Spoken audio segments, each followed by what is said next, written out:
Welcome and thank you for attending tonight's meeting of the Westerville City Schools Board of Education. This evening's agenda will be displayed on the screens in the front of the room. There will be two opportunities to address the board tonight this evening, the first being agenda item 6.1.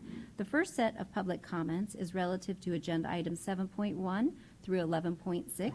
Please state the agenda items you are referencing at the beginning of your comments. The second opportunity is agenda item 12.1.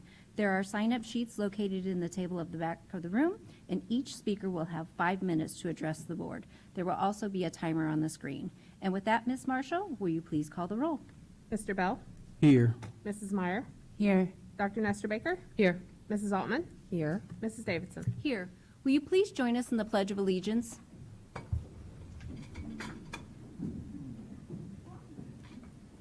I pledge allegiance to the flag of the United States of America and to the republic for which it stands, one nation, under God, indivisible, with liberty and justice for all.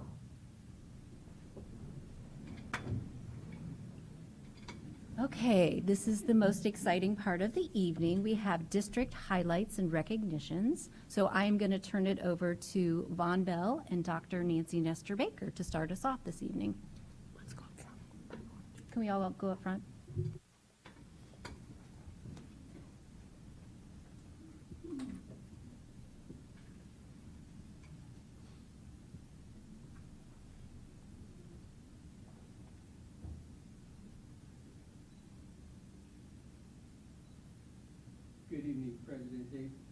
Good evening, President Davidson, members of the board, Dr. Kellogg, Ms. Marshall.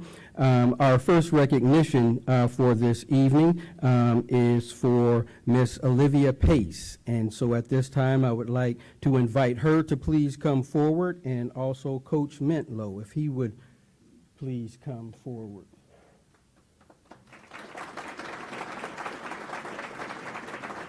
No, right here, right here.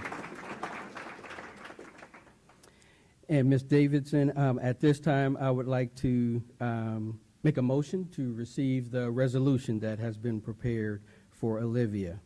Whereas Olivia Pace, a sophomore at Westerville Central High School and coached by David Mentlow, accomplished an personal best indoor track and field season during the 2021-2022 school year. And whereas she followed up her 2021 60-meter state title to win the 2022 state title in the 60 meters at the 2022 OAT and CCC Indoor High School State Championship meet on March the 4th at the Spire Institute in Geneva as well, to make her a back-to-back champion. And whereas after winning the 2022 indoor state title in the 60 meters, she placed 5th nationally in the 60 meter at a personal best time of 7.46 seconds at the New Balance indoor meet, national meet on March the 11th through the 13th at the Armory Track and Field in New York. And whereas she now owns the indoor school record in the 60 meters at 7.46 seconds and the 200-meter record with a time of 24.88 seconds.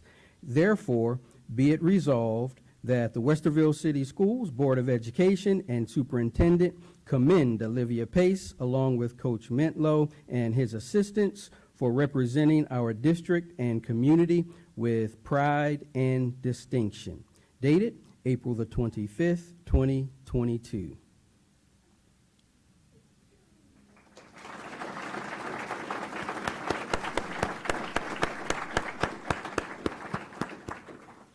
We're going to take a vote on the resolution. Mr. Bell? Yes. Dr. Nestor Baker? Yes. Mrs. Meyer? Yes. Mrs. Altman? Yes. Mrs. Davidson? Yes. The motion passes. Coach, would you like to share a few words? Sure. Yes, Olivia had a great season this year. As he mentioned, two-time back-to-back 60-meter state champion indoor. I think it's a great feat for her. Much more to come for our outdoor season. And also holding our school records in both events. Very exceptional student in the classroom as well. And we appreciate having her. We're thankful she's running well.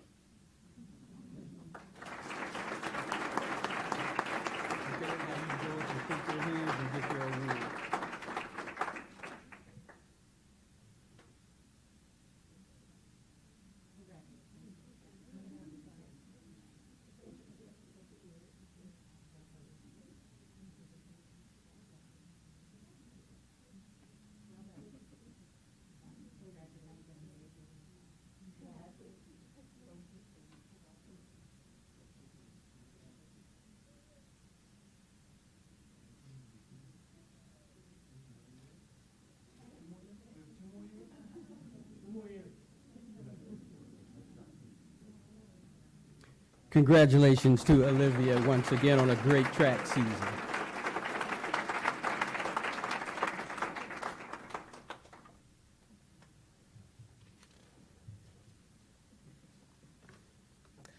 And it is my distinct honor and privilege to move the following resolution of commendation for Justin Braun. Why don't you come up here, Justin, and Coach Loffman as well? Stand here while we read it out. How about that? Yeah. I move the following. Whereas Justin Braun, a senior at Westerville Central High School and coached by Jason Loffman, launched a memorable indoor track and field season during the 2021-22 school year. And whereas he won the state titles in the 60-meter and 200-meter races at the 2022 OAT and CCC Indoor High School State Championship meet on March 4 at the Spire Institute in Geneva.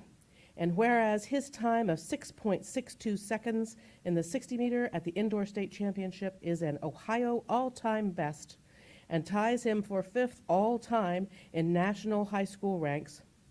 And whereas he followed up the Indoor State Championship by placing 1st in the 60-meter with a time of 6.65 seconds at the New Balance Indoor National Meet on March 11 through 13 at the Armory Track and Field in New York.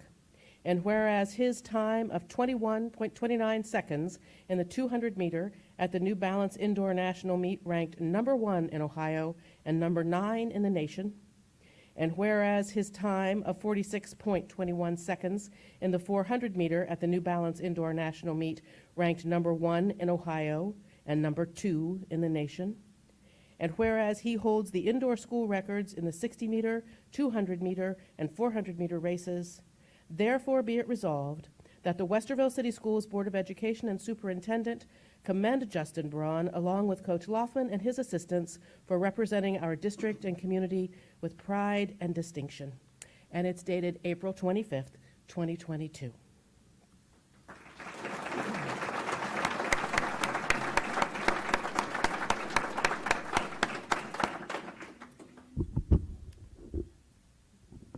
Tracy seconded it. Mrs. Davidson seconded it. So I'm going to take a roll call now. Dr. Nestor Baker? Yes. Mrs. Davidson? Yes. Mr. Bell? Yes. Mrs. Meyer? Yes. Mrs. Altman? Yes. The motion passes. Thank you. Sure. Thank you. Yeah, it's been a blessing and an honor to just, coach and observe and witness Justin's accolades and his hard work. I know Justin would probably like to give a shout out to some of those other coaches. I know his sprint coach, Coach Tremaine Peppers, and his weight coach, and there's a lot of different pieces to the training process for Justin, and I just feel lucky I get to be a part of it, and any magnitude I can be. He's a great young man and a really dedicated and committed worker. That being said, I think I get to talk one more time here on behalf of the whole team, but it was a lot of fun watching Justin once again at the indoor state meet this year and watching those rankings at the national meet there in New York City. He was number 1 in the nation in the 400, and then the following week somebody snuck him. So if there was one more week, I think Justin would have came back to get that. But yeah, congratulations, Justin.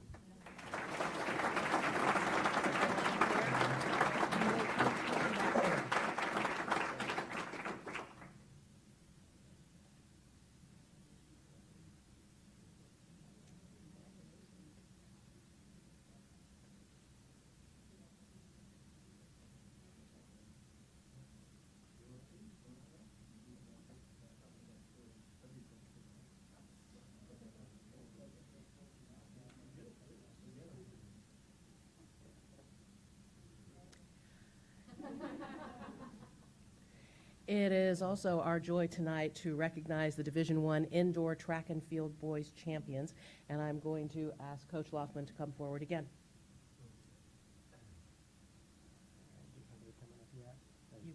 Okay. All right. Guys, why don't you come up here and you can stand by me. Yeah.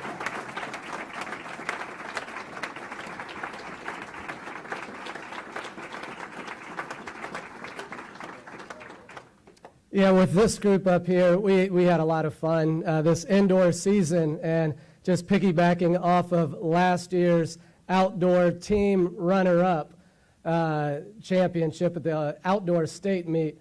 I think all the guys, including Justin, when he scored 30 points by himself at the outdoor meet last June, that was incredible, and that was a lot of fun. And we got a lot of big plans for this year with this team, but I think all these guys thought it was even more special to win a team state championship up at Spire this indoor season. Well-rounded effort. We had an All-Ohio Chip Smith in the 800. Our boys 4x4, they were also All-Ohio honors. Cullen, Marcus, Chip, and Kyle Finnegan, who couldn't be with us this evening. He's at a baseball game. Brandon, we had our 4x2 composed of some of those guys as well. Wyatt Barber and Nolan. These guys, Nolan Riley, 2 throwers, so a weight thrower and a shot put thrower for indoor. Marcus was All-Ohio in the hurdles, along with a few of the other All-Ohio honors. So, again, a well-rounded team effort, and we're really excited about the momentum going into outdoors championship season. Thank you. So why don't you, let's start the line there.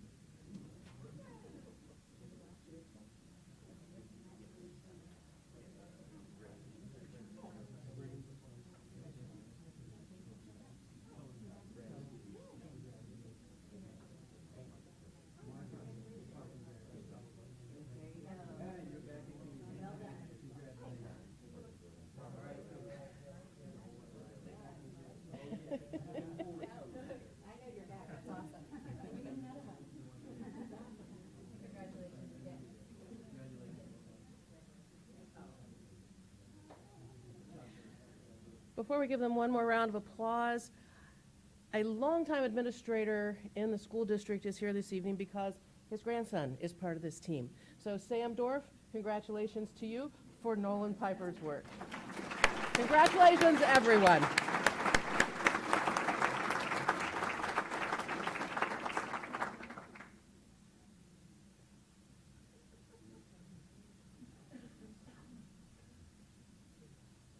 We forgot the bags, so Nancy's going to pass those out really quick before we start.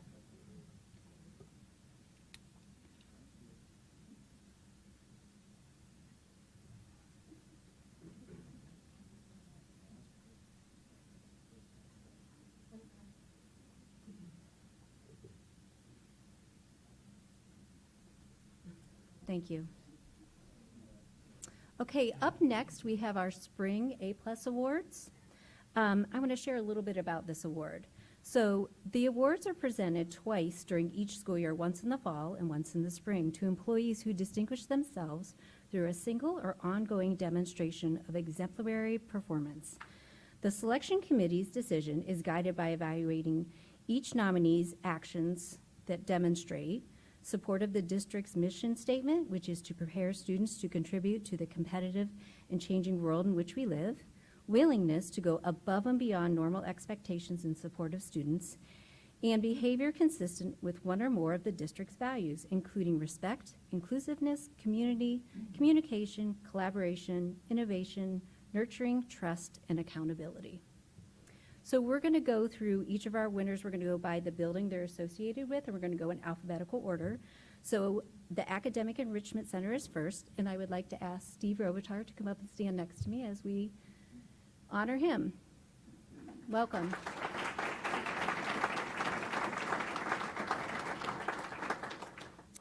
The summer school principal, Steve Rohtar. Steve was nominated by the 2021 summer school staff. The summer school staff shared in part of the following regarding Steve's leadership in this program. COVID significantly impacted summer school this year. Summer enrollment can sometimes rival a small high school, and somehow Steve managed to personally connect with students, staff, and parents in ways that was unique to each individual. The nomination included many examples of how Steve meets the District A+ criteria. He is respectful, inclusive, innovative, nurturing, and establishes an atmosphere of empowerment and trust. During summer school, exceptions, especially circumstances, seem to be more of the norm, especially during COVID. And yet Steve took in stride each. His willingness to go above and beyond normal expectation was very evident in this A+ nomination. Congratulations, Steve.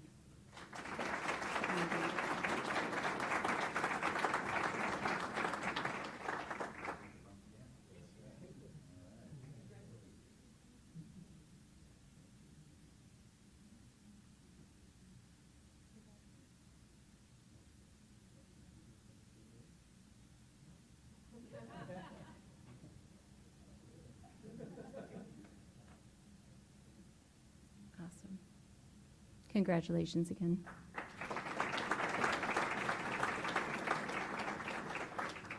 Also from the Academic Enrichment Center, Jill McMasters. Welcome, Jill.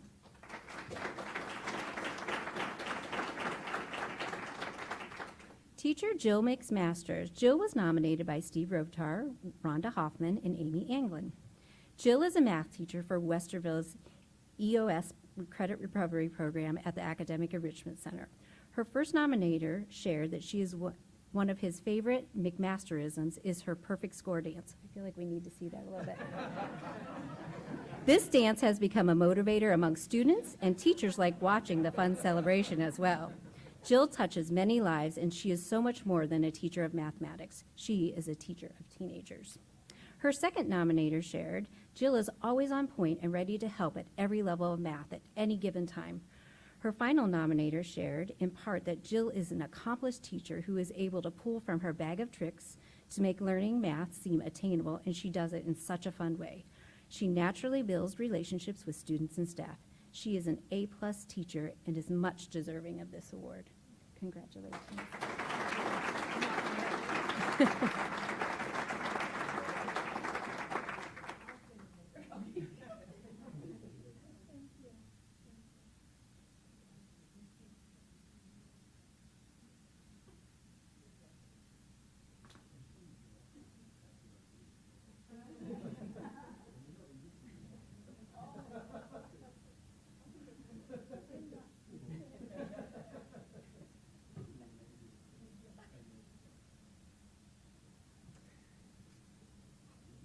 Hi, I'm Jen Altman. Thank you. This evening is awesome. I am so happy looking at all of you. Thank you for being here. We're so excited to celebrate you. So it is my honor to introduce 2 award winners. So I'm going to do one at a time. And the first is Blendon Middle School. From Blendon Middle School, Mr. Ice, would you please join me up here?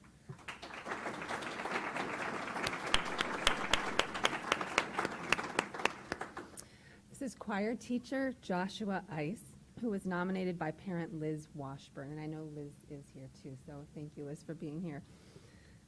Mrs. Washburn shared that over the past 4 years, Mr. Ice has grown the choir to over 120 students. He inspires students to work hard and reach to achieve things that otherwise would seem impossible.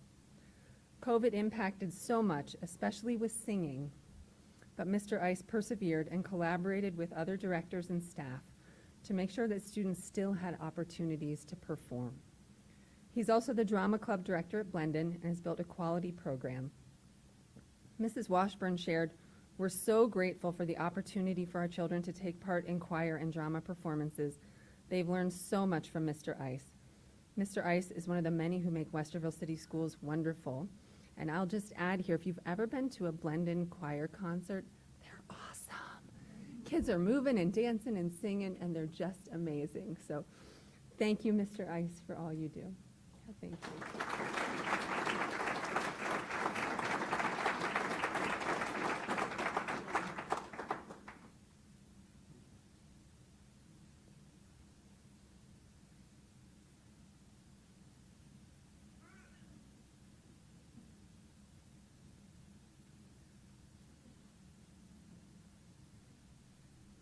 Congratulations.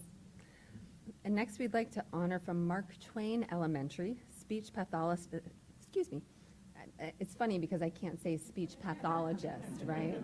That's right, yeah. I got the right person here tonight. Allison Miller.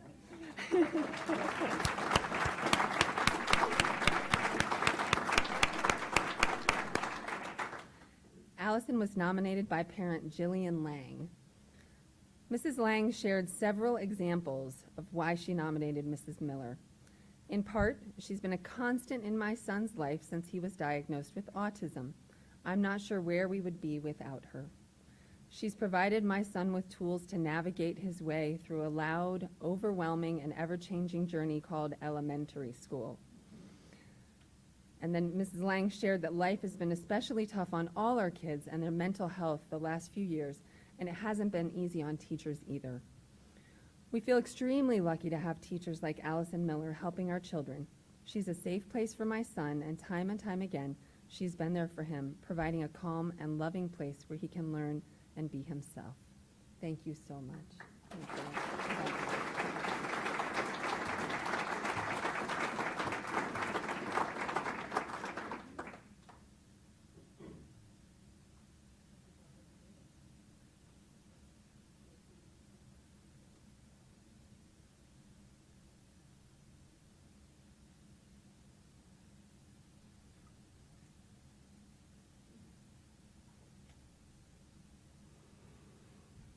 Our next award winner is from McVeigh Elementary, and it is teacher Hannah Rogers.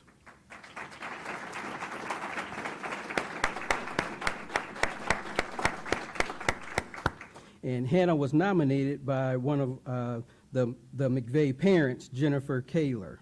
Ms. Kaler stated that Hannah is an amazing teacher who is compassionate, patient, and nurturing. Ms. Kaler shared numerous examples of how wonderful that Hannah is. Hannah emphasizes the importance of community and helps her students connect and build long-lasting relationships with one another. She went on to say that it has been an absolute joy to work with her as a parent because I know that my son is in great hands. Hannah truly cares and is an excellent role model for her students, and she helps them to become the best version of themselves. Thank you, Hannah, for being you.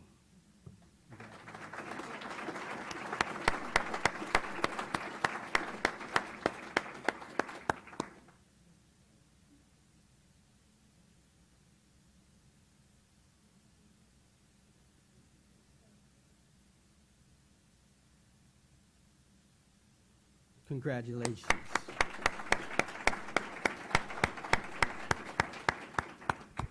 Our next award recipient comes from South High School. It's English teacher Megan Messner.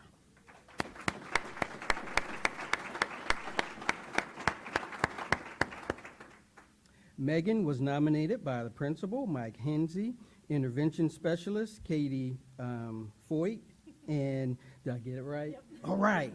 Google Works, and student Paige Schroeder. Mr. Hensey shared, Megan exemplifies several of our district's core values. She is an outstanding educator who is a great representation of what it means to be a Westerville teacher. Fellow teacher Katie shared several examples as to why Megan is deserving of an A+ award. She remarked that Megan has always created a safe environment for students that is inclusive of everyone. Not only does she go above and beyond in the classroom, she is extremely involved in the whole school community. She is always one of the first to volunteer. Student Paige Schroeder shared, Ms. Messner makes sure that all of her students are well taken care of. She notices their different needs and acts on them. She is a hard worker, a hard-working teacher, and goes above and beyond for her students. Paige stated, I could not have asked for a better teacher. Congratulations.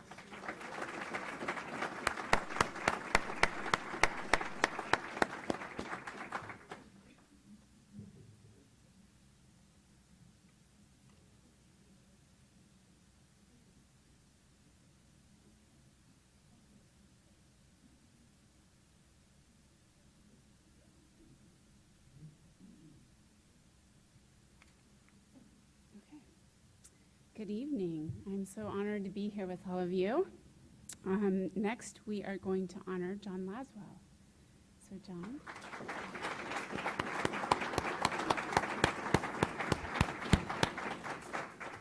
John was nominated by student Susan Firth. Susan provided several examples of how Mr. Laswell has impacted her life and those of countless other music students, and I'd say my own too, my own daughter.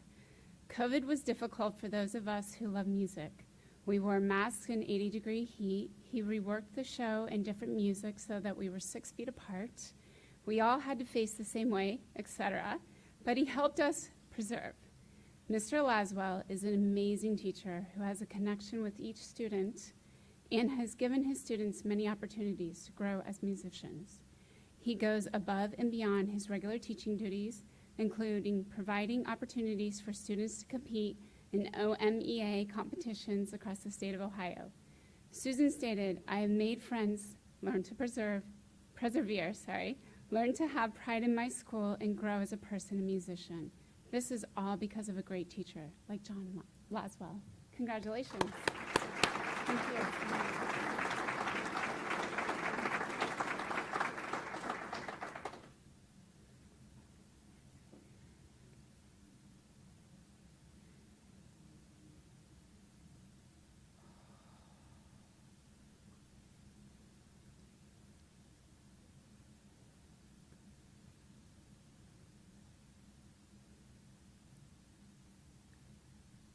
Congratulations again.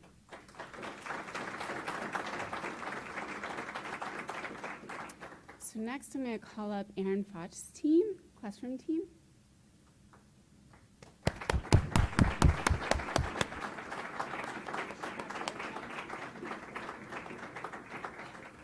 Okay, so now you're going to learn I'm intimidated by some names, which includes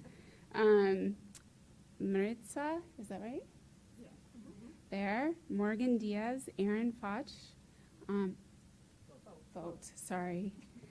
I'm really intimidated by this name. Thank you, Aziatu, Kamara, Tammy Richmond, Amanda Rodstrom, Kristen Tobin, and Holly Zimmerman. The team was nominated by parent Nina Corbett. Miss Corbett had so many great things to say about Aaron and her team. She shared that her daughter has low-functioning autism and is mostly nonverbal. She requires hands-on assistance for most tasks. Her daughter has made tremendous progress since 9th grade and will be graduating this year. The team never treated Mary as if she were different from other students. Because of this team, her daughter never missed out on the opportunities other students had, such as homecoming. They have helped her prepare for a job by finding appropriate tasks for her. Ms. Corbett shared, "It is difficult to put into words how, as a parent, at ease I am with sending my daughter to school each day. It is such a relief to not have to worry about how or what she is doing. I am so grateful for this team." Congratulations and thank you. Thank you. My apologies. My name's super easy, thankfully, or I'd say it wrong.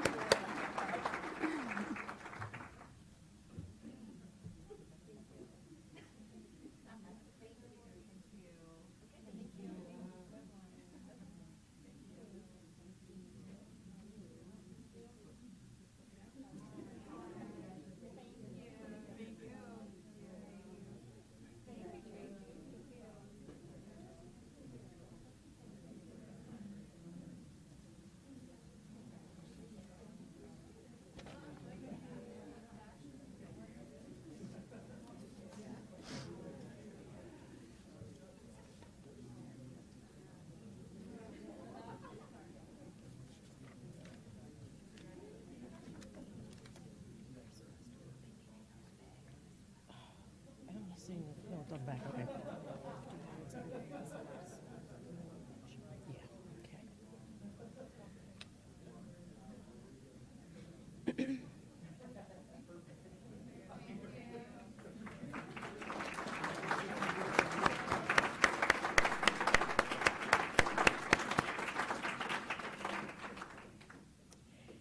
It is my privilege to introduce the final two award winners this evening. At the district level, the district IT team, which includes Greg Lewis, who is now retired, Taryn Fry, Tim Gamble, Ryan Hughes, Zach Roberts, Mark Schwartz, Aaron Teeple, and Bobby Withers. And also in attendance this evening is the new IT director, Tim Stifler. And the IT team was nominated by Dr. John Kellogg.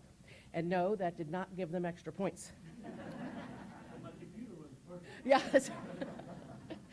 Dr. Kellogg shared several examples of how this team goes above and beyond each day, and particularly during COVID. He explained that the district's technology infrastructure is a massive responsibility. Technology use and need for technology has grown exponentially. During the 2020-21 school year, this team responded to the need to distribute over 3,000 devices so that students could access learning from home. Currently, they are responsible for ordering and organizing the installation of technology across our 2 new buildings and those that are being renovated. This is in addition to their other daily work. They are patient, responsive, and always helpful. They crawl under desks, answer a plethora of phone calls, pull wires, climb ladders, install hotspots, and monitor data and respond to threats to our system. And these are just the tip of the iceberg. If you want to gain a full sense of their value to the district, just imagine our work without their support and without working technology. This is a team that is overdue for recognition, and they came forward without even being asked. Congratulations.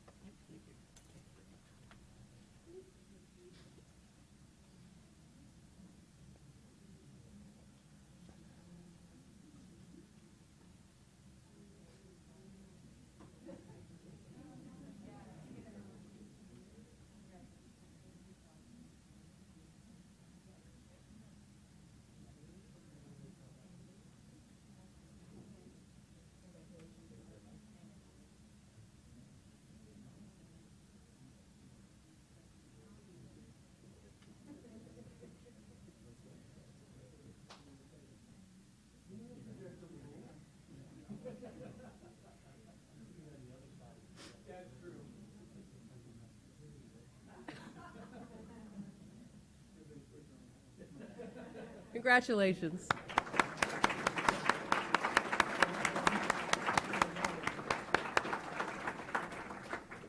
The final award this evening is a district level person, Mary Hughes.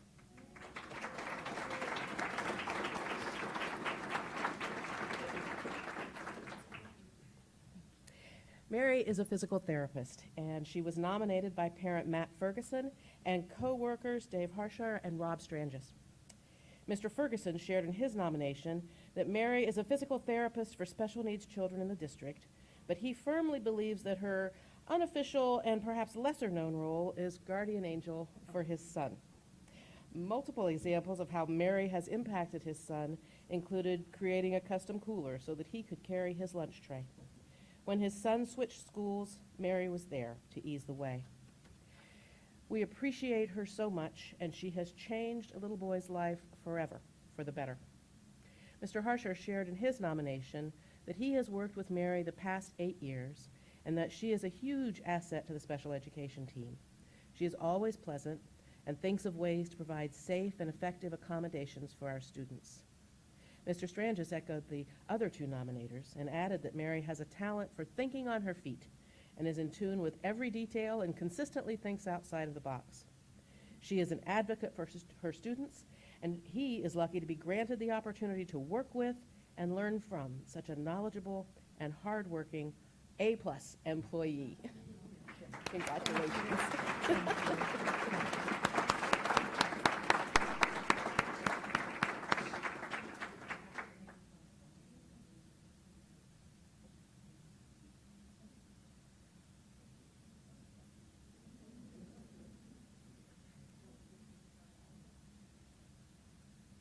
Congratulations, Mary.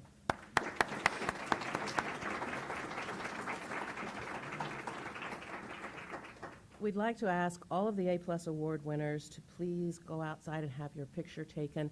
And also, we want to make sure that you get one of these bags as well. So we'll make sure you get those.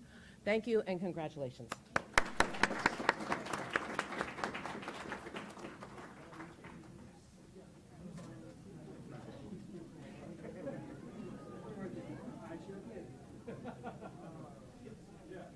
We're not very good at handing out bags. Poor Jill. Well, if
Okay, we're excited to see there's still people here. Yay!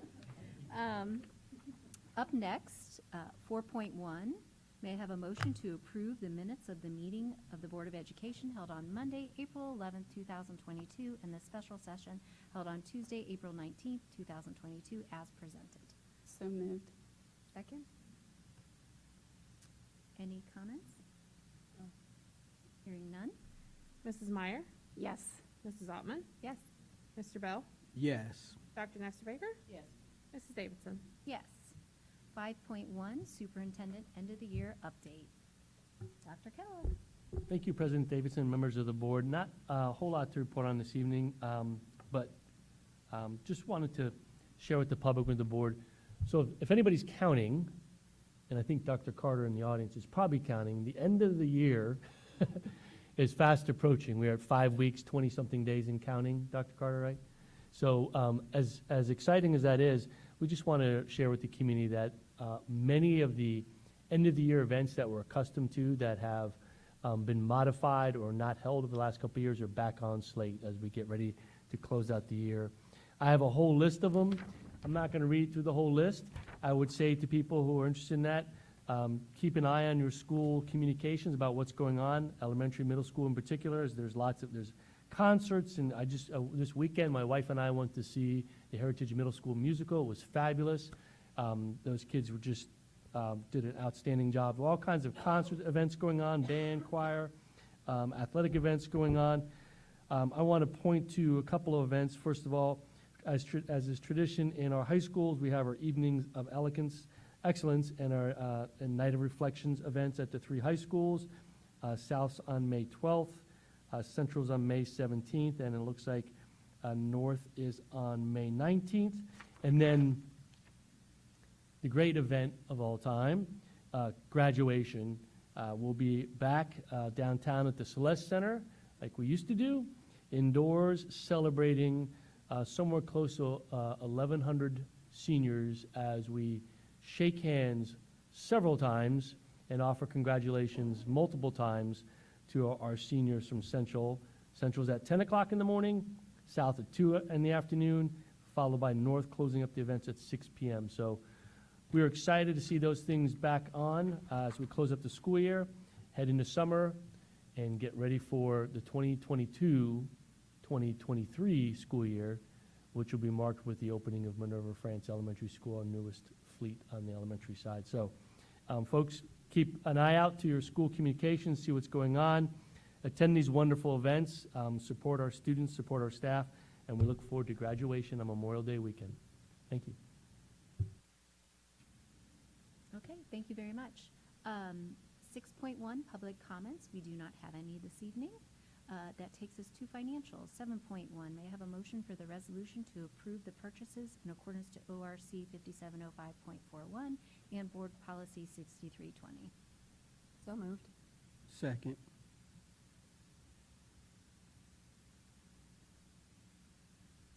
Thank you, President Davidson, members of the board. So we have one, this is what we call a then and now purchase order.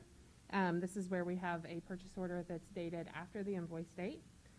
In this case, it was for a food service, pizza for the food service program. Just the purchase order that was in place didn't cover the full amount for the month of March.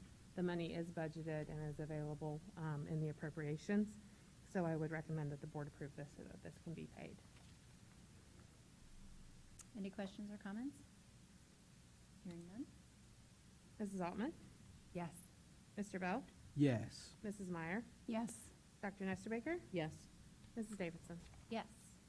7.2, may I have a motion to approve the financial report and investments for February and March 2022? So moved. Second. And Ms. Marshall, whenever you're ready. Thank you again. So this month, we do have 2 months because we didn't have the second board meeting in March. So we're going over both February and March. So for month-end February, we had year-to-date receipts of $162.6 million in the general fund, and general fund expenditures were $126.4 million. We ended with an unencumbered general fund balance of $173.7 million for the month of February.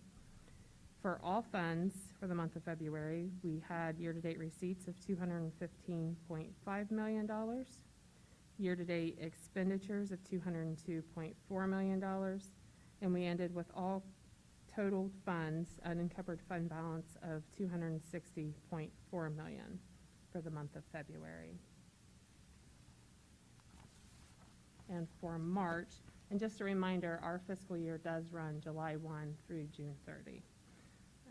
For the month of March, for the general fund, we had year-to-date receipts of $182.6 million, year-to-date expenditures of $142 million, and we ended with a general fund unencumbered fund balance of $177.9 million. For all funds from the month of March, we had $241.2 million in year-to-date receipts, $224.2 million year-to-date expenditures, and for all funds, the unencumbered fund balance for the month of March ended at $257.9 million.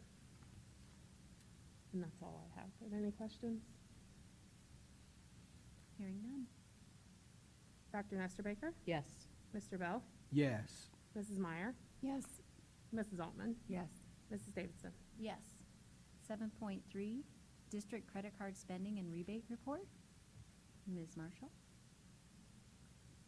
Thank you again. So this is just a report, doesn't require a vote of the board. So annually, we are required to report to the board the amount spent on the district credit card and also any rebates that we receive.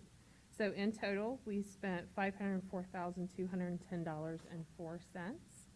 We received a rebate equal to about 1.1% at $5,546.31. Things that we use the district credit card for, it stays in the treasurer's office and is only checked out as needed. But we do pay our Bureau of Workers' Compensation payment so that we can get that little bit of a rebate through that. That's the biggest majority of that. And then anytime we have like conference fees or things like that, where they won't take a purchase order and we have to make immediate payment, we'll use the credit card for that. So not a huge spend, not a huge rebate, but it's something. questions here? Okay, great. Up next, the personnel consent agenda. Would it be okay if we took this as one motion? May I have a motion for the personnel consent agenda, 8.1 through 8.14? So moved. Second. And we'd like to welcome Mr. Reeves. Thank you. Thank you and good evening, President Davidson, members of the board, Dr. Kellogg, and Mrs. Marshall. I would like to present to you for your consideration tonight's personnel consent agenda. The items in tonight's agenda mostly represent our regular action items with regard to resignations, hirings, changes of assignments, and contract status changes. But there are a few items, however, to be noted in tonight's agenda. Tonight, we are asking the board to consider and approve the following. There are 6 classified resignations before the board this evening, representing mostly the Transportation Department. 3 of those resignations, however, are a result of employees actually taking a different role within our district. Offsetting those resignations from this agenda and previous agendas, we are asking the board to approve the employment of 9 classified positions, as well as 20 substitute, supplemental, and summer school positions for employment. There are only 2 licensed resignations and 5 classified and licensed unpaid leave of absence requested this evening. We have several changes of assignment for the board to consider. There are 9 classified and there are 9 licensed change of assignments. Of note, none of the licensed changes of assignments involve Minerva France Elementary School. We have now started to hire external candidates to complete the staff at Minerva France, and I expect by the next board meeting, we will have all reassigned teachers placed in our district, so we're very happy about that. We have 2 administrative changes of assignment to the board this evening. First is Dr. Garrett Carter, who will be transitioning from his role as assistant principal at Westerville South High School to be the first ever principal of Minerva Park Elementary School, and I believe Dr. Carter was with us with his family.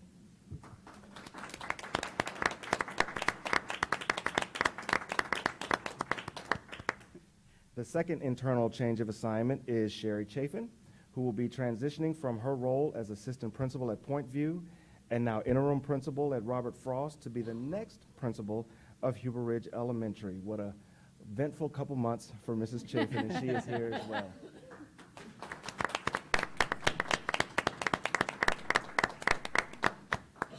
There are 6 teacher hires and 2 administrative hires this evening. Both are here, and we are excited to welcome to our district Michelle Howard to be the next principal of McVeigh Elementary. And with us this evening is also, oh, yes, give her. And with us this evening as well is Janice Whitehead, who will become the first ever assistant principal of Minerva France Elementary School.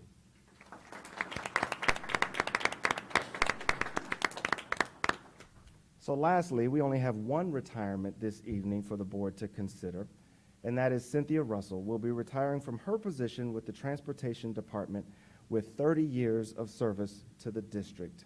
30 years takes us back to the year 1992. Candidate and eventual President Bill Clinton belted out a mean saxophone on the Arsenio Hall show in that year. The greatest basketball team ever assembled, the Dream Team, took the Barcelona Olympics by storm to reclaim the gold medal for the USA. Category 5 Hurricane Andrew stormed across the Florida Panhandle, while Jack Nicholson told us that we can't handle the truth. Tom Hanks endearingly decreed that there is no crying in baseball, and Kevin's family lost him again, this time in New York. The strangest occurrence happened in the Pacific, where a shipping container carrying 28,000 rubber ducks was lost at sea, and they are still finding those ducks today. And lastly, and closer to home, in Westerville in 1992, we celebrated the Westerville North Girls Soccer State Championship team. I'm happy to answer any questions you may have. Any questions? No. Well done once again, Mr. Reeves. You ready to vote? Mrs. Meyer, Yes. Mr. Bell, Yes. Dr. Nestor Baker, Yes. Mrs. Altman, Yes. Mrs. Davidson. Yes. Moving on to old business, 9.1, final reading of the 2023-2024 academic calendar. May I have a motion? So moved. Second? Do you have any questions, comments? Do you want to? No? Good. Okay. Mr. Bell? Yes. Mrs. Altman? Yes. Mrs. Meyer? Yes. Dr. Nestor Baker? Yes. Mrs. Davidson? Yes. 9.2, final reading for policy 2271, College Credit Plus program. May I have a motion? So moved. Second. Any comments or questions here? Hearing none? Dr. Nestor Baker? Yes. Mr. Bell? Yes. Mrs. Meyer? Yes. Mrs. Altman? Yes. Mrs. Davidson? Yes. 9.3, final reading for policy 2370.01, blended learning. May I have a motion? So moved. Second. Mhm. Any comments or questions here? Okay. Mrs. Altman? Yes. Mr. Bell? Yes. Mrs. Meyer? Yes. Dr. Nestor Baker? Yes. Mrs. Davidson? Yes. And that takes us to new business. Mr. McElroy is unable to be with us this evening. He is at the hospital with one of our students. So Mr. Dorn is going to present for him. 10.1, first reading, policy 5772, weapons. Thank you, Mr. Dorn. Good evening, President Davidson, members of the board, Dr. Kellogg, and Ms. Marshall. I'd actually like to introduce to you both policy 5772 and 7217. Tonight you have a revision to those two policies, weapons, in front of you. The policy has been revised to reflect the most recent definition of weapon under state law. Additionally, the policy has been revised to specify that the building principal is responsible to pre-approve these items, any items that would come into the building for a class or individual presentation throughout the year. So this revision reflects current state law and should be adopted to maintain accurate policies. Any questions here or suggestions? Nope. Okay, moving on. Recommended action, 11.1, donations. May I have a motion? So moved. Second. We are just so very grateful for any and all donations. They're greatly appreciated. Ms. Marshall? Mr. Bell? Yes. Mrs. Meyer? Yes. Dr. Nestor Baker? Yes. Mrs. Altman? Yes. Mrs. Davidson? Yes. 11.2, overnight and out-of-state field trips. May I have a motion? So moved. Second. Ms. Baldwin is here tonight. Welcome. Good evening, President Davidson, members of the board, Dr. Kellogg, Ms. Marshall. We have two trips for you to consider this evening, one to South Africa and another to the Dominican Republic. These are both over the summer, so students won't miss any days, and they are both using EF Tours, which is a company that we've been using and has been fantastic about supporting our students and families. I'm happy to answer any questions you may have. Hearing none. Thank you. Thank you. Dr. Nestor Baker? Yes. Mrs. Altman? Yes. Mr. Bell? Yes. Mrs. Meyer? Yes. Mrs. Davidson? Yes. 11.3, 2022 and 23 student handbooks. May I have a motion? So moved. Second. Welcome. Good evening. Thank you, President Davidson, Dr. Kellogg, Mrs. Marshall, and board members. It is my absolute honor to present to you the recommendation for the 2022 and 2023 handbook for the high school, middle school, and elementary schools. As a refresher, each year, the three handbooks go through a district committee review and are adopted by the Board of Education prior to the start of the next school year. We put in a lot of hours this year with a very diverse committee of people helping out with this.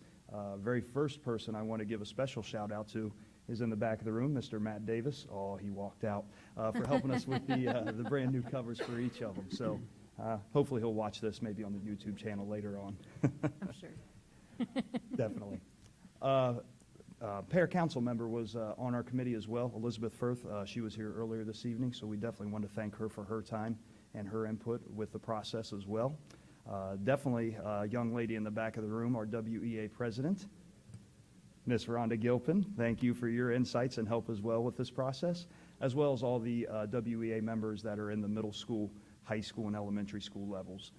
We had administrators from all three levels as well, and we also had a special shout out to Mr. Alan Hunt from our transportation team who gave his insights as well. So once again, a very diverse committee of stakeholders all across the board who put in a lot of time, and we thank them for their insights and their input to help us get the handbook ready for this year. Included is a copy of the recommended changes to the handbook. You kind of have a menu or a summary of those changes. And if anybody has any questions, I would be more than happy to answer those questions at this time.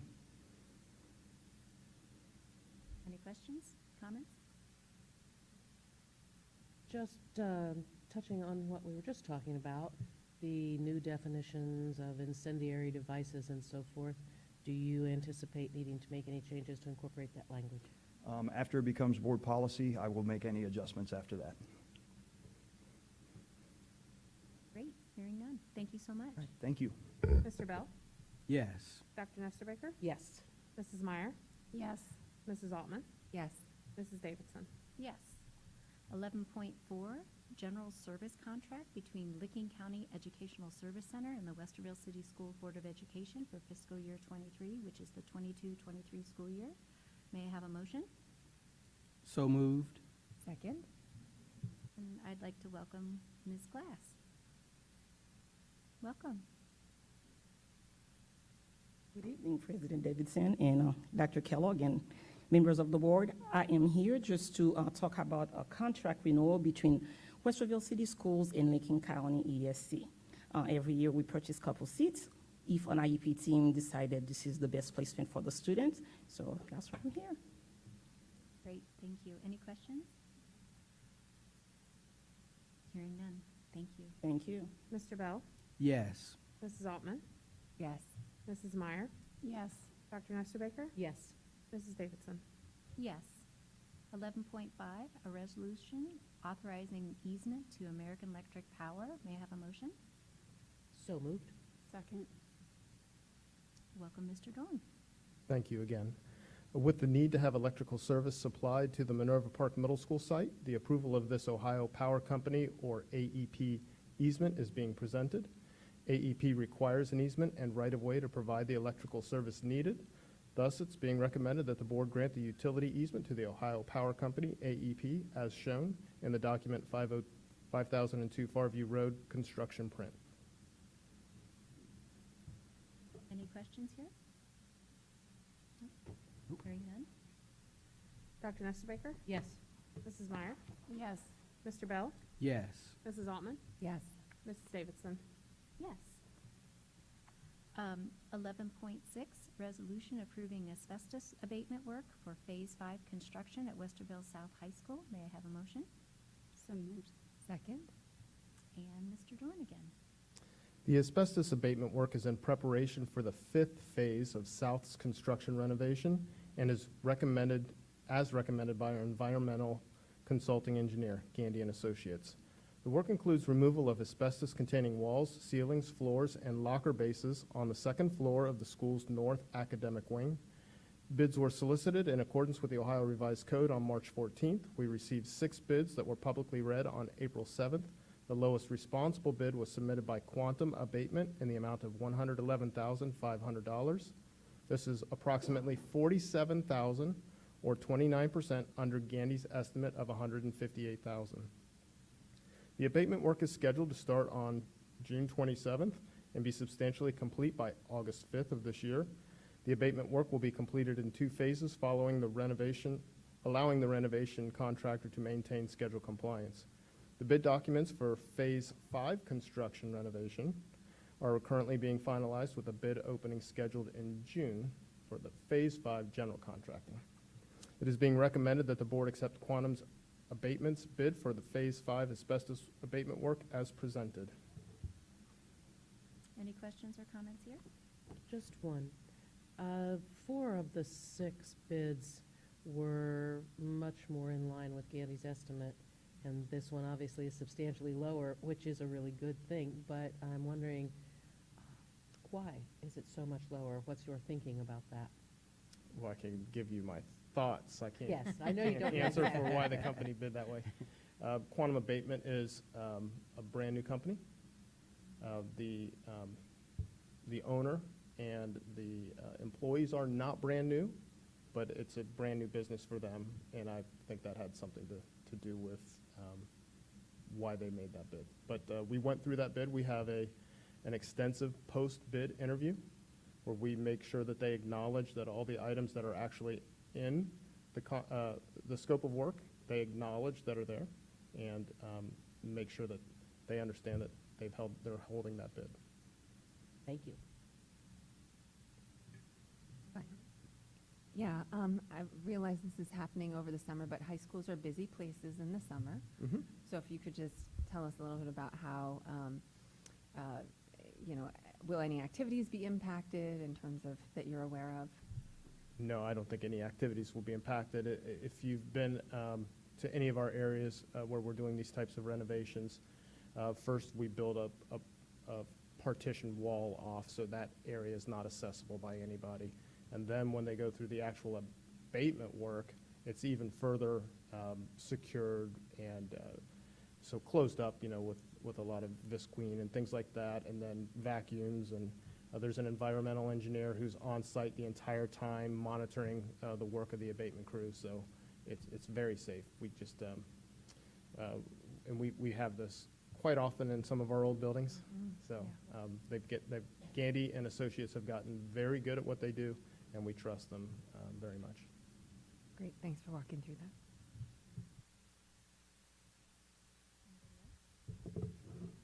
Thank you. Hearing none? Mrs. Meyer, Yes. Mrs. Altman, Yes. Mr. Bell, Yes. Dr. Nestor Baker, Yes.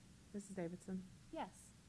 12.1, public comments. We do have one speaker this evening. Just a friendly reminder, you will have 5 minutes tonight to address the board, and there will be a timer on the screen. And I'd like to welcome Pamela Baker to the podium.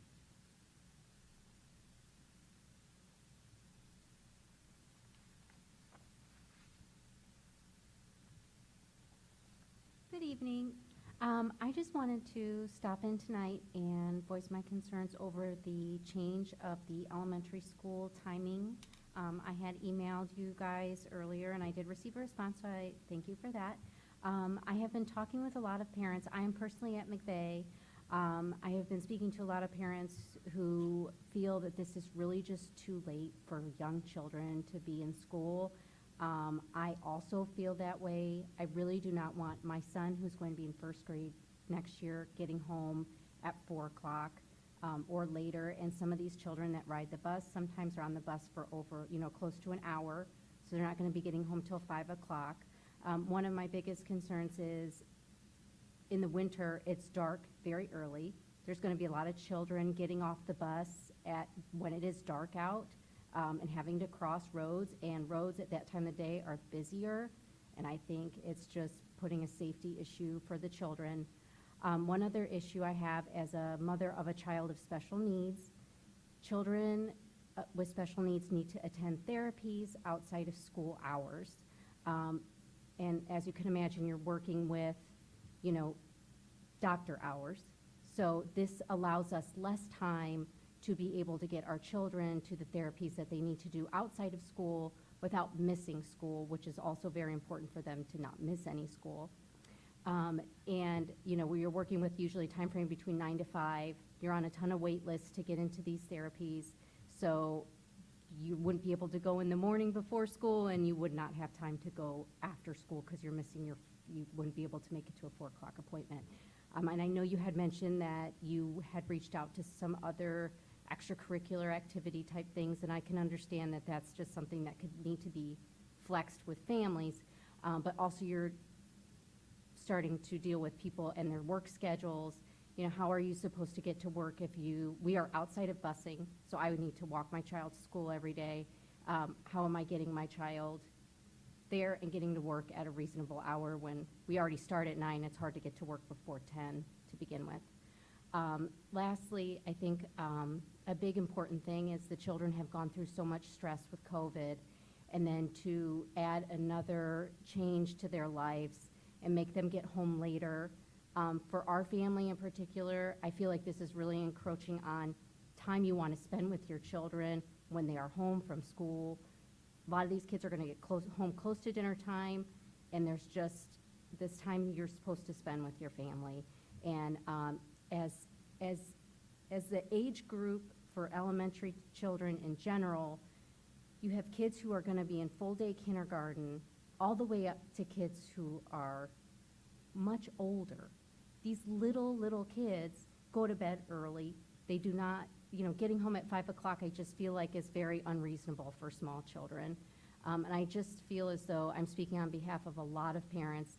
And I know in general, I've heard a lot from teachers that they are also not very happy about the change because they do things outside of school to help the community as well. And they feel as though they will not be able to be involved in as many community commitments because they won't be able to make it on time to coach or to do other things that they do to help the community. So I just wanted to voice some concerns. I know there was some other people who wanted to be here tonight but couldn't because of their work schedules or other things. So I just thought it was important that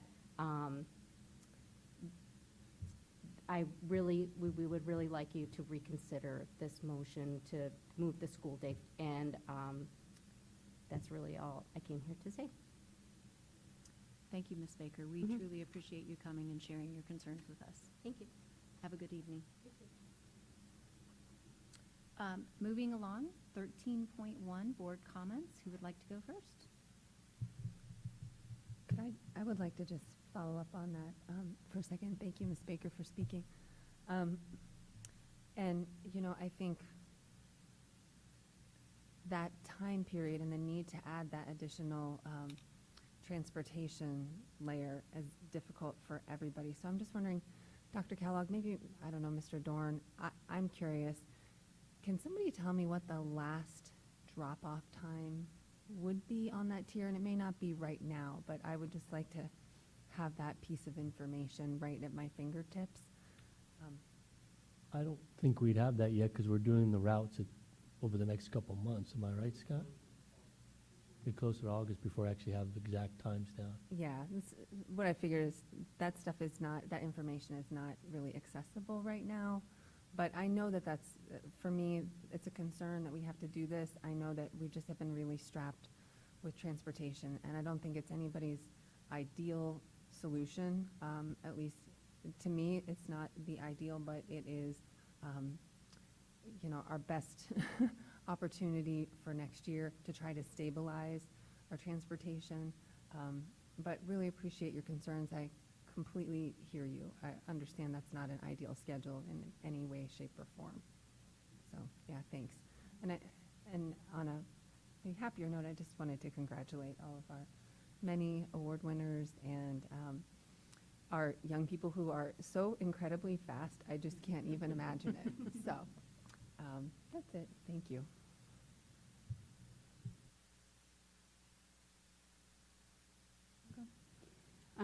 I'll second that. Congratulations to everybody, and thanks to our one person who all of a sudden the name is escaping me that's retired. And all the new hires, that's really in movement, that's really exciting. And thank you for bringing forward your concerns, Ms. Baker. Just along the hiring lines, as a result of Mr. Reeves' campus visits and intentionality with hiring diverse staff, we're getting interest from applicants in our school district, which is really exciting. One of those was just hired, which I know is not before us tonight, but will be, as a PE teacher. And this is a young man that comes to us from OU that will be before us at another board meeting. So I just wanted to thank Mr. Reeves again for all the traveling you've been doing to attend these job fairs. Thank you. And speaking of job fairs, last Wednesday the district held a really successful career and college night event. It was really well attended. Many of the booths had interactive activities. I know I saw many of you there. It was great to see Wilder Trailblazers there, the CSI Lab, and more. And just really wanted to congratulate everybody that was involved in that, but particularly Dawn, Sarah. And I really enjoyed myself in running into the younger students as well. There was elementary school students there. I never thought I'd see that. That was really cool. What a great idea. And I know her head is already spinning about next year. so that's fun. On a legislative front, unfortunately, House Bill 126 has been signed into law by the governor. And if you recall, we've been talking about this bill for a while now, and it really ties our hands and adds a lot of bureaucracy. In addition, you may recall at the last board meeting, thanks to Ms. Marshall for running the numbers, I mentioned that if it passed, we expected to lose approximately $275,000 a year in revenue.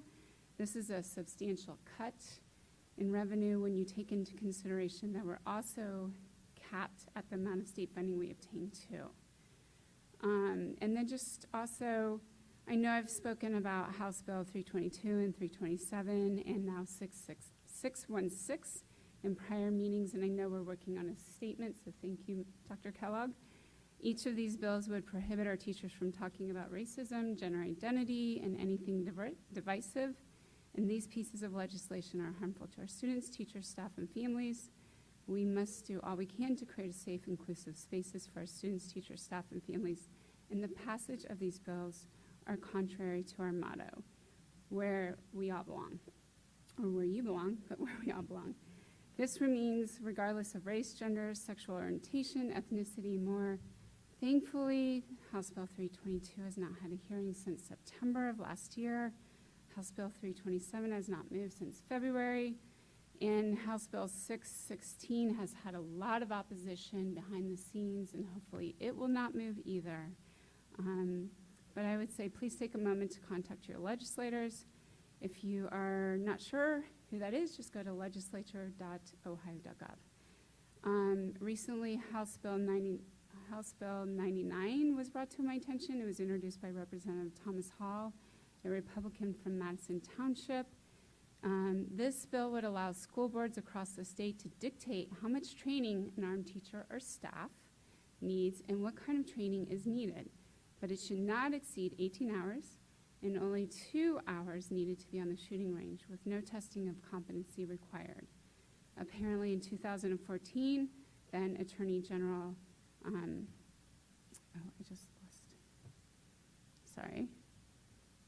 Mike DeWine stated that it's clear that armed school staff should have more than just 12 hours, then required for CCW. He elaborated, it's not just about, can I shoot a gun? That's just a small part of it. It's, do I have enough training to be able to react so that my training goes into effect and I don't end up shooting someone who's innocent. He asked the Ohio Peace Office Training Commission to develop recommendations for what training would be appropriate for school personnel, and the model curriculum recommended approximately 150 hours of training, including subjects as school shooting, subject control, use of force, building searches, crisis intervention, so much more. House Bill 99 passed the State House of Representatives on November 21st, 2021, and is now before the Senate Veterans Committee. So you can contact your senator and voice your concerns.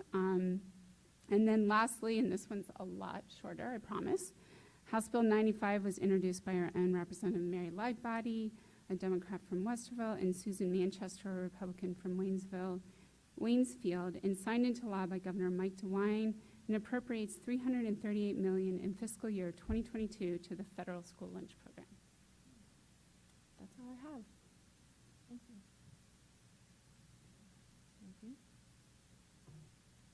I, too, would like to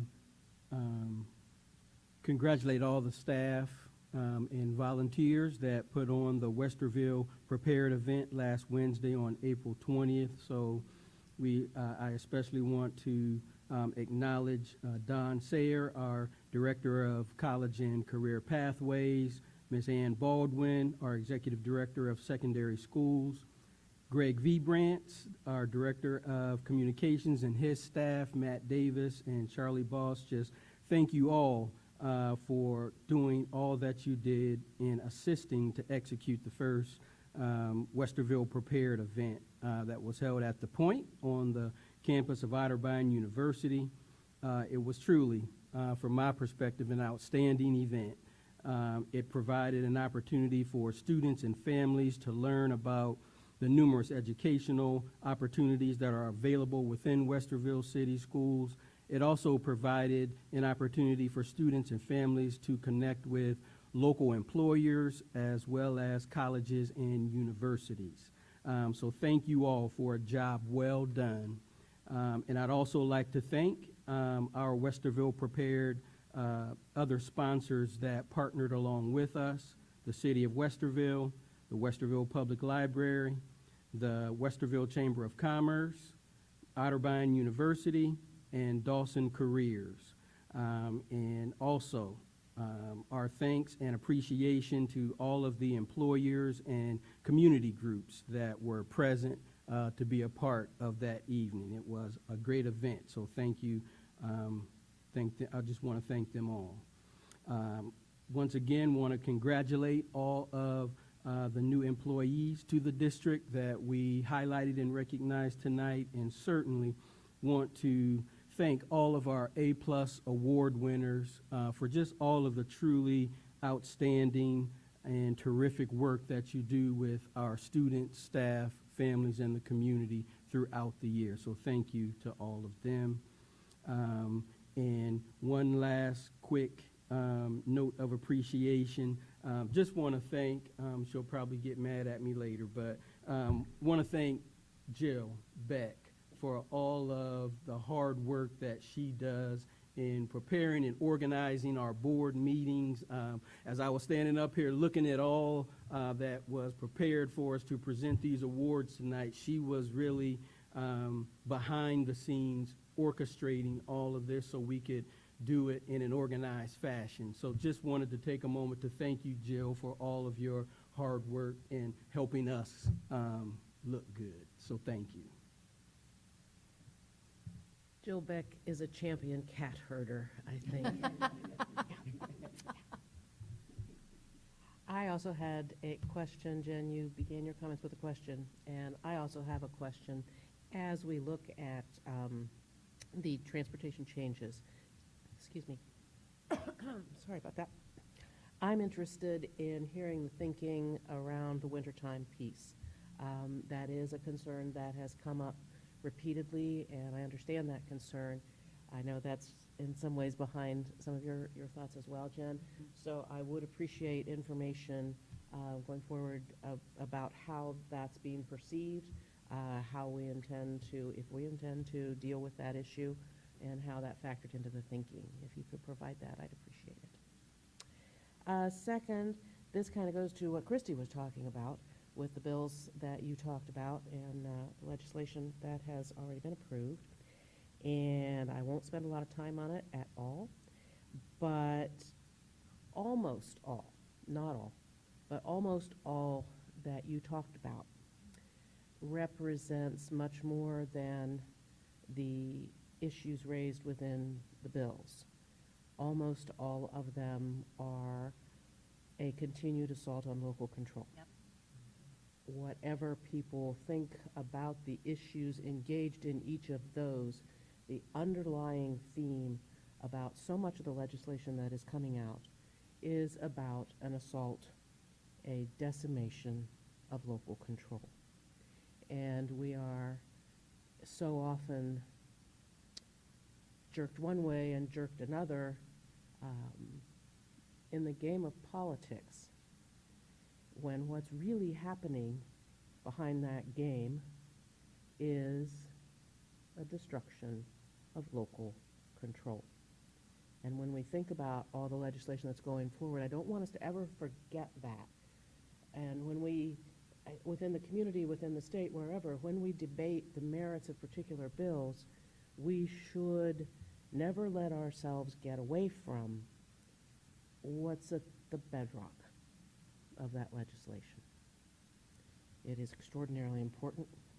And in talking with John Kellogg, who probably rolls his eyes every time the phone rings and he looks and my name comes up, too much of what we see is legislation by anecdote and grabbing issues that people have heard stories about, things that they believe are widespread that may not be, that are based on anecdote that is often twisted into fear.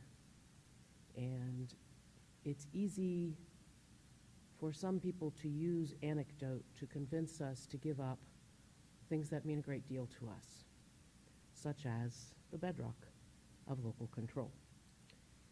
So that was serious. Now I'm going to move on to something that's more enjoyable. Dr. Kellogg, you gave your end-of-the-year report, and you know what I call this. This is handshaking season, and I am so happy that this is actually handshaking season again. Because at this time of year, there's so much culmination. You were talking about the events, the performances, all the stuff that goes on, culminating in the big performance Memorial Day weekend, if you will. And we are back together. We are shaking hands. We are with each other. It felt great to give Josh Ice a hug tonight, and how uplifting it is to know that once again, we are soaring together, and we're shaking hands together, and we are wrapping up this year in the style in which we were accustomed. So it's just really great. And then the final thing I wanted to say, I had a chance to talk with Mr. Reeves this weekend. We didn't get a long conversation, but I was talking with him about one of the principles that we acted on tonight. And I keep thinking about what he said to me, thinking about the A-plus award winners, the athletes, all of the things that are happening. It all sums up in what Mr. Reeves said about this one individual. He said, this principal now, this is a rock star. And what we saw tonight were rock stars. And I am so honored to be in the presence of all of these rock stars. So it is a lovely time. Thank you. Well said. I too was going to go for the local control because I think you've drilled that into my head. So well done there. I'm not going to repeat everyone tonight. I concur with my colleagues' comments because they're brilliant, and that's why we're a team. So we're going to move on to 14.1. The Board of Education will meet for an annual City Council Board meeting here Thursday, April 28th at 7 p.m. at the Early Learning Center, and in a regular session on Monday, May 9th, 2022 at 6 p.m. here at the Early Learning Center. And with that, may I have a motion to adjourn? So moved. Second. Mr. Bell? Yes. Mrs. Meyer? Yes. Dr. Nestor Baker? Yes. Mrs. Altman? Yes. Mrs. Davidson? Yes. We're adjourned. 7:27.